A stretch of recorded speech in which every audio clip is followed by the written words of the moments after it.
How close are we, how likely are we to get this emergency use authorisation in the next few weeks? Well, it seems like it could really be coming either at or shortly after an advisory committee meeting that the FDA has scheduled for December 10. So it's really, really close. And when you think about what we've been through these last few months, December 10 is pretty close. We did have Moncef Slaoui, the head of the government's Operation Warp Speed program, talk about really the first people in the U.S. getting their jabs as soon as December 11 or 12, which suggests to me that he at least thinks that the FDA could authorize the vaccine on the spot.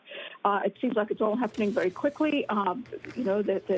There's many things that can still go wrong, but it looked pretty optimistic from what he was saying. Optimistic perhaps for Pfizer, Moderna, and those vaccines that are supplied to the richest countries. What about the ones that will go to developing economies? Yes, that's a very good question. A very interesting story by my colleagues today about that AstraZeneca University of Oxford vaccine.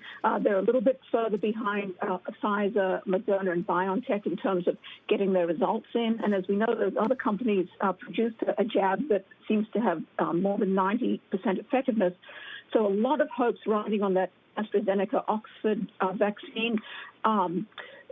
We know that if it works, it's not only much less expensive than the other ones, it's more durable in terms of how it can be stored, and it is intended to be produced sort of globally from India to Brazil, but we still need those results. So, everybody's looking at that, and certainly lower and middle income countries looking at that to really get a sense of whether there can be a broad-based global recovery or sort of a K-shaped recovery where the better-off countries do well, but lower-income countries left behind. So I'm not quite sure what the exact deadline is to hear more on that vaccine, but very much a watch this space situation. But, some good news for the UK is that they believe that vaccines could start as soon as December 1st and that every adult pretty much could be vaccinated by April. So just as in the US, the UK seems to have a lot of